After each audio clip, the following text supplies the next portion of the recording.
रह गई रस्म आज़ा रूह बेलाली न रही, फलसफा रह गया तलकीन गज़ाली न रही। तकबीर तो अब भी होती है मस्जिद की फ़ज़ा में अनवर, जिस ज़रब से दिल दहल जाते थे वो ज़रब लगाना भूल गए। मायूस नजर आते हैं मस्जिद के मनारे, आता ही नहीं कोई मुअज्जिन के पुकारे। मिंबर भी खामोश तो मेहराब है सुनसान, हम कैसे मुसलमान हैं, हम कैसे मुसलमान। हम सिर्फ ही सुनते हैं मस्जिद की अज़ानें, होती ही नहीं हमसे अदा पांच नमाज़ें। आबाद ही रहे मक्का और मस्जिद वीरान, हम कैसे मुसलमान हैं, हम कैसे मुसलमान। माइक वाले आपका माइक बहुत अच्छा है, इसमें आवाज़ खोल दीजिए। ये जो है इस बॉक्स में आवाज़ को खोलिए, इस बॉक्स में भी आवाज़ खोलिए, दोनों का आवाज़ को खोल दीजिए। जहां दुआ हो जाए और दुआ में हम लोगों को अपनी मजदूरी मिल जाए, ज़मीन से लेकर के आसमान तक ये जलसा कबूल हो जाए। बड़े अफसोस के साथ कहना पड़ता है कि जो लोग जलसा देखने वाले थे वो जलसा देखे और चले गए, उनके लिए ये जलसा तमाशा बन गया।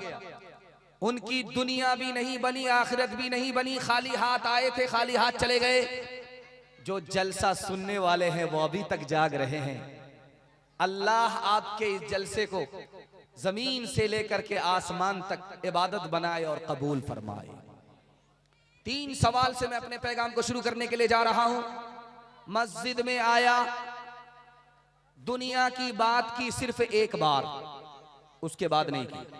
दुनिया की बात की, दीन की बात नहीं। तस्बीह नहीं, तिलावत नहीं, जिक्र नहीं, कुछ भी नहीं। दुनिया की बात आकर के मस्जिद में किया सिर्फ एक बार, क्या नुकसान होगा?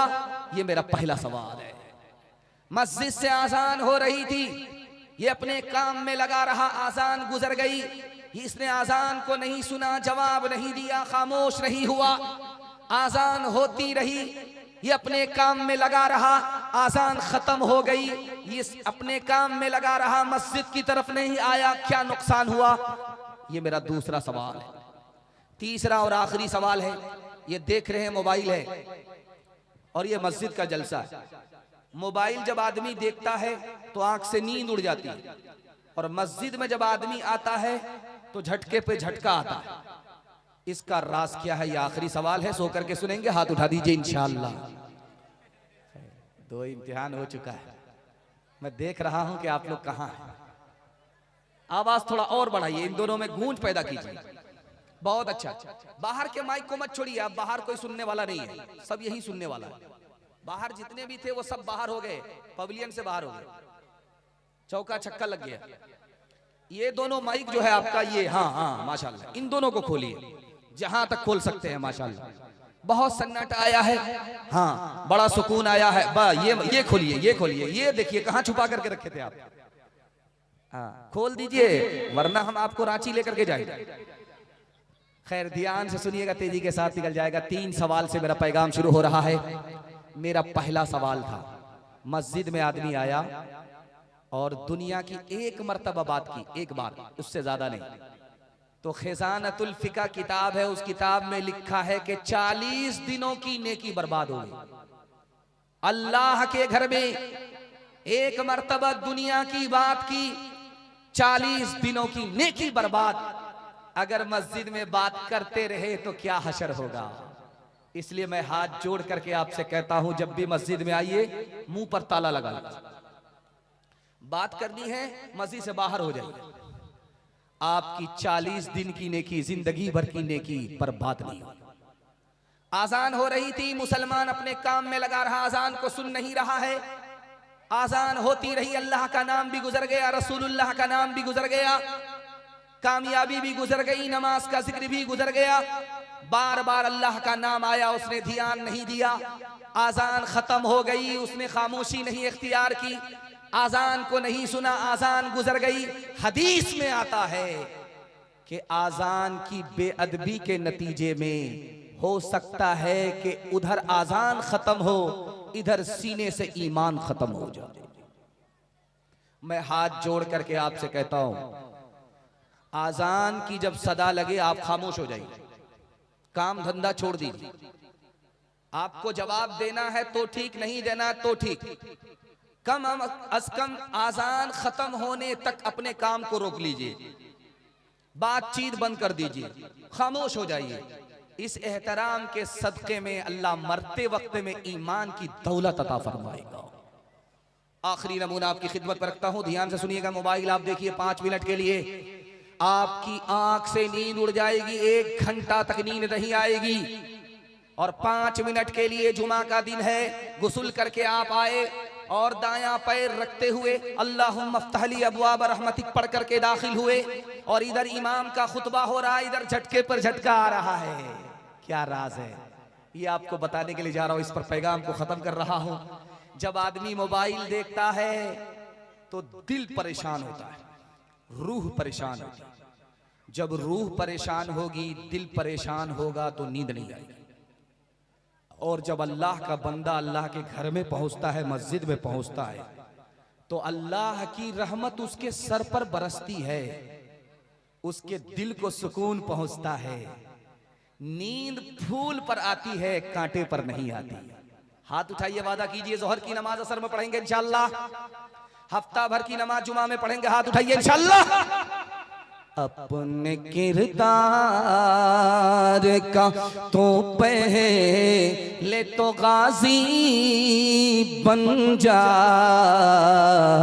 जीत ना पाए कोई ऐसी तो बाजी बन जा, जीत ना पाए तोड़ने वाले बनाएंगे तेरी खुद मस्जिद, तोड़ने वाले बनाएंगे तेरी खुद मस्जिद, शर्त बस ये है कि तू पहले नमाजी बन जा।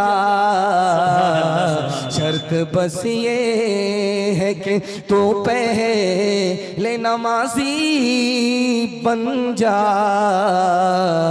शर्त बस ये है कि इस वक्त आप पिंडाल के नीचे हैं, पिंडाल के ऊपर खुदा है, हम लोग जमीन पर हैं और आसमान पर खुदा है। इस वक्त हम खुदा की निगरानी में चल रहे हैं, मेहरबानी में जलसा सुन रहे हैं। अल्लाह हमारे जलसे को जमीन से लेकर के आसमान तक कबूल फरमाए। आप देखेंगे ये पैसा देखा आपने, चंदा हो रहा था, किसी ने 50 रुपया ला करके दिया, किसी ने 500 रुपए ला करके दिया, किसी ने 50 दिया, किसी ने 100 दिया, किसी ने 200 दिया। जानते हैं ये देने वाले सब नेक लोग हैं। अल्लाह ने पहले तौफीक दिया, उसके बाद जेब से पैसा निकाल करके दिया। 50 रुपया देने वाला भी बुरा नहीं, 500 रुपए देने वाला भी बुरा नहीं, 100 रुपया देने वाला भी बुरा नहीं, 200 रुपये जिसने दिया वो भी बुरा नहीं।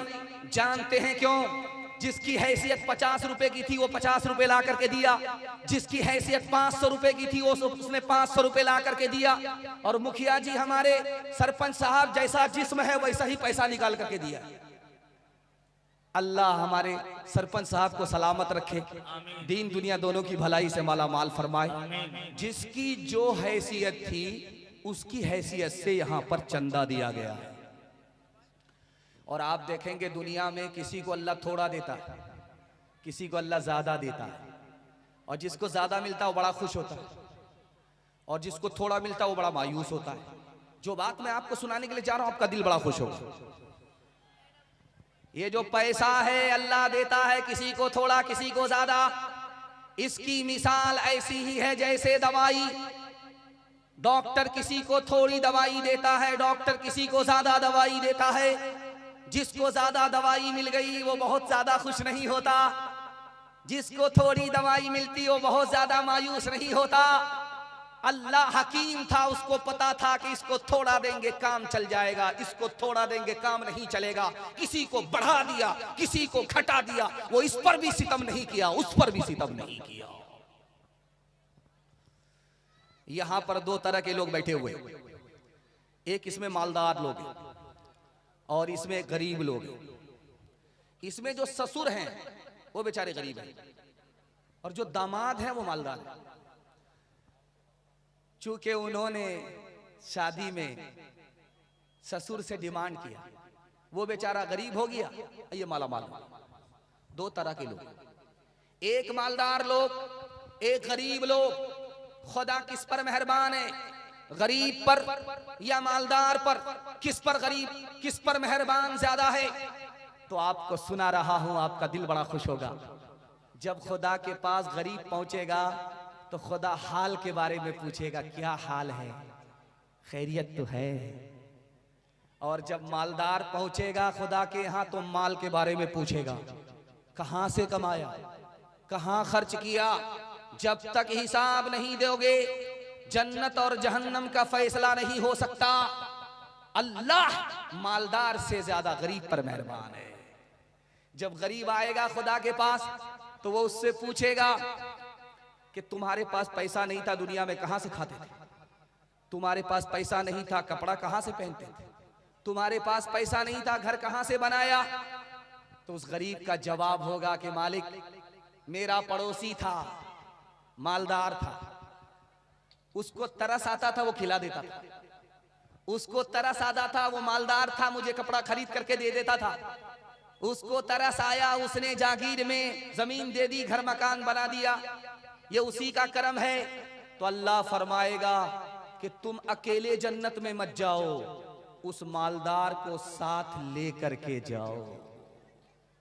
जो दौलत अल्लाह ने गरीब को दी है, अल्लाह ने वो दौलत अमीर तक को नहीं दिया। रात में जो भात बच जाता है, सुबह को उसमें पानी मिला करके उसको खाते, उसको पंता भात कहते हैं। रात का भात बच गया, सुबह को मिर्च को भून करके भात में पानी डाल करके पंता भात खा रहा था, कहता था सुभान अल्लाह। दूसरा लुकमा उठाता था, कहता था अल्हम्दुलिल्लाह। तीसरा लुकमा उठाता था, कहता था माशाअल्लाह। बगल का एक आदमी बोला कि पंता भात खाने में बड़ा मजा आ रहा तुमको, हर लुकमा पर तुम सुभान अल्लाह बोल रहे हो, माशाअल्लाह बोल रहे हो। हम तो जब तक बिरयानी नहीं मिलती तब तक हम माशाअल्लाह नहीं बोलते। अगर तुम इतना सुभान अल्लाह बोलोगे, अल्हम्दुलिल्लाह बोलोगे, माशाअल्लाह बोलोगे तो नौज बिल्ला खुदा की आदत खराब हो जाएगी, वो रोज तुमको पंता भात ही खिलाएगा। हाथ उठाइए, वादा कीजिए जो खुदा से नहीं मिला ससुर से लेंगे इंशाअल्लाह। हाथ उठा दीजिए दो चार आदमी। अच्छा देखिए वो लोग भी हाथ उठाएं जिनका ससुर मर गया। अंधेरी रात का मंजर बदल सको तो चलो, चराग बन के जो महफिल में जल सको तो चलो, लिबास जिस्म बदलने से कुछ नहीं होगा, लिबास जिस्म बदलने से कुछ नहीं होगा, किसी गरीब की तो चलो, किसी गरीब की किस्मत बदल सको तो चलो। सीरत नबी के हवाले से पैगाम मस्जिद को सामने रखिए, आपकी खिदमत में आ रहा है और बड़ी तेजी के साथ आपका जलसा निकल रहा है। मैं तो जब आया तो देखा कि आप लोग थके हुए हैं, मुकदमा हार करके बैठे हुए हैं, तो मुझे महसूस हो गया कि ये जलसा नहीं है, मिलाद है। अगरबत्ती जलाता हूँ, मोमबत्ती जलाता हूँ, सबका फातिहा करके यहाँ से चला जाता हूँ। लेकिन अल्लाह का शुक्र है आपकी चमकती हुई पेशानी में हौसला जिंदा हुआ। मैं दुआ करता हूँ अल्लाह आपके ज़मीर को जिंदा फरमाए। इधर माँ बहनों का मजमा है और इधर मर्दों का मजमा है, इनके हवाले से सीरत का और मस्जिद के हवाले से पैगाम आपकी खिदमत पर रखता हूँ। ध्यान से सुनिएगा, तेजी के साथ निकल जाएगा। अल्लाह आपके इल्म में इजाफा फरमाए, मेरे मुताला को ताज़ा फरमाए। नबी ने पूरी जिंदगी आजान नहीं दी है, नबी ने आजान दिलवाई है। हमारे नबी ने आजान नहीं दी, पूरी जिंदगी आजान दिलवाई है, दूसरे से आजान नहीं दी है। मस्जिद को सामने रखिए। हमारे नबी ने आजान क्यों नहीं दी? अगर आजान देते तो कहते हय्या अलस सलाह, नमाज की तरफ। अगर उम्मती नहीं आता कोताही और सुस्ती की वजह से तो आसमान से अल्लाह का अजाब आता और उम्मत हलाक हो जाती। अपनी उम्मत को अजाब से बचाने के लिए खुद आजान नहीं दी, दूसरे से आजान दिलवाई। दूसरे नमूने को आप ध्यान से सुनिएगा, तेजी के साथ निकल जाएगा। मस्जिद में पैर फैला करके एक जवान सो रहा है। अल्लाह के रसूल आए, हजरत अली से कहा कि इस जवान को जगाओ, अल्लाह के घर में सो रहा है, इसको जगाओ। हजरत अली ने जगाया और कहा या रसूल अल्लाह, आपने पहली मर्तबा देखा, आपने नहीं जगाया, मुझसे कहा जगाने के लिए। हमारे नबी हम पर कितने मेहरबान, सुनाने के लिए जा रहा हूं। अल्लाह के रसूल ने कहा ऐ अली, जब सोया हुआ आदमी को जगाओगे तो वो जागने के बाद बड़बड़ाएगा। अगर मैं जगाता वो बड़बड़ाता, मैं नबी था, वो मेरा उम्मती था, मेरी शान में गुस्ताखी होती, उसका ईमान खतरे में पड़ जाता। इसलिए तुमसे कहा कि तुम जगाओ ताकि उसका ईमान महफूज रहे, खतरे में न जाए। आखिरी नमूना आपकी खिदमत में रखता हूं, ध्यान से सुनिएगा। आजान की सदा आ रही है मस्जिद से। बीवी सामने आई, कहा खैरियत तो है? तो आपने पूछा कि तुम कौन हो? कहा मैं आयशा हूं। कहा तू कौन आयशा है? कहा अबू बकर की बेटी हूं। कहा कौन अबू बकर? का अबू कहाफा के बेटे। कहा कौन अबू कहाफा? डर के मारे भाग गए। बाद में आकर के जब आजान खत्म हुई, पूछा या रसूल अल्लाह, आजान हो रही थी, मैं आपके सामने आई, मैं आपकी बीवी आयशा, आपने मुझे नहीं पहचाना, मेरे बाप को आपने नहीं पहचाना, मेरे दादा को आपने नहीं पहचाना। उस मौके से अल्लाह के रसूल ने फरमाया ए आयशा, जब मस्जिद से आजान की सदा होती है तो मैं सिर्फ और सिर्फ अपने खुदा को पहचानता हूं, किसी को नहीं पहचानता। हाथ उठाइए, वादा कीजिए आज आजान सुनेंगे, कल नमाज पढ़ेंगे इंशाअल्लाह। खैर माशाअल्लाह। अच्छा जरा जलसा खत्म होने दीजिए, एक एक पुड़िया आप लोग को जहर खिला करके हम जाएंगे।